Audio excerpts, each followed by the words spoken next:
As most of you know, this is a cemetery channel where I like to explore old graves and tell some of the stories and history of those. Sometimes there are graves that just make you scratch your head, and today's story is one of those. In fact, it's not even really a grave, but it is the person, and it can be seen. George Parrott was a man of many names. He went by George Francis Warden, George Manus, Big Nose George, and Big Beak George, just to name a few.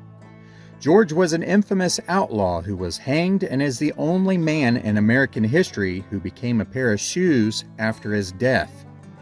Big Nose George was a member of a gang led by Sim Jan, and they were active in the Powder River County of Wyoming. They were known to rob pay wagons and stagecoaches of cash shipments, as well as taking money and jewelry from passengers.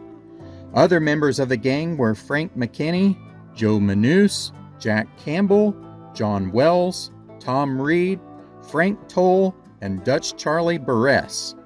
On August 16, 1878, the gang planned to rob a Union Pacific train near Medicine Bow by manipulating the tracks so that the train would derail. The men then hid in the brush for the train to arrive. However, the gang faced an unexpected problem when the section crew came along and noticed the tampered rail. Frank McKinney wanted to shoot the crew, but Big Nose George and Frank Toll prevented that from happening.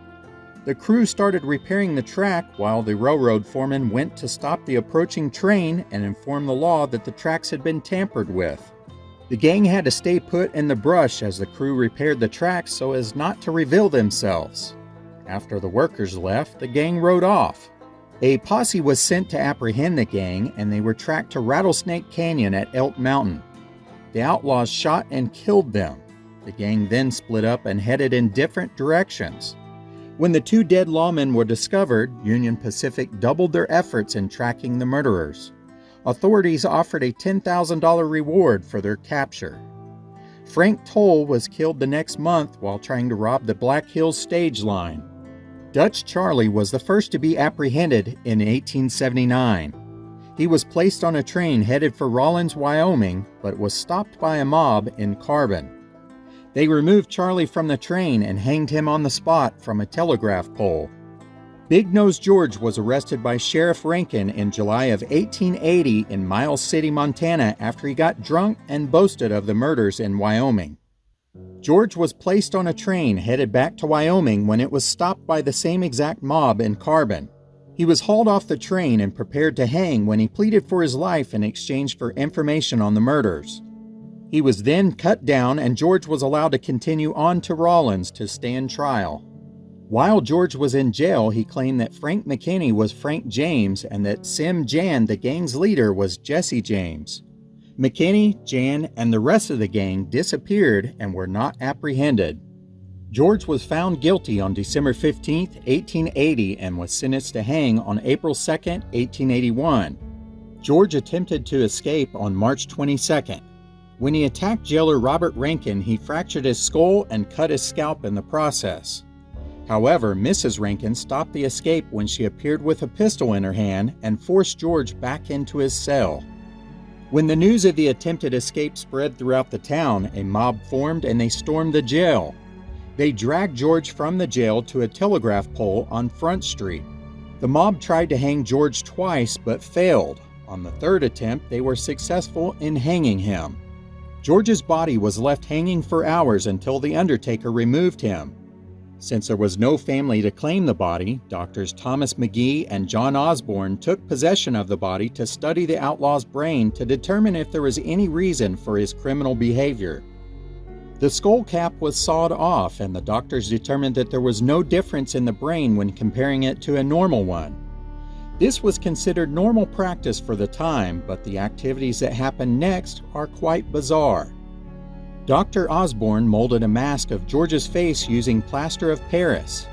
The mask has no ears because they were worn off between the struggle he had with 3 hangings. Then Osborne removed the skin from the dead man's thighs and chest. He sent the skin to a tannery in Denver, Colorado with some very strange instructions. He wanted it used, including the nipples, to make him a pair of shoes and a medicine bag. When Dr. Osborne received the shoes, he was disappointed that they didn't have the nipples on them, but he wore them anyway. The rest of George's dismembered body was kept in a whiskey barrel filled with a salt solution for about a year. Osborne continued dissecting and experimenting until he buried the remains behind Dr. McGee's office. Despite the doctor's odd behavior, he soon became active in politics. In 1882, the doctor was elected as the first Democratic governor of Wyoming, where he wore the shoes at his inaugural ball in 1883. Later on, Dr. Osborne became the Assistant Secretary of State under President Wilson. George's skull cap was given to a young 15-year-old assistant of Dr. McGee's named Lillian Heath. She later became the first female doctor in the state of Wyoming.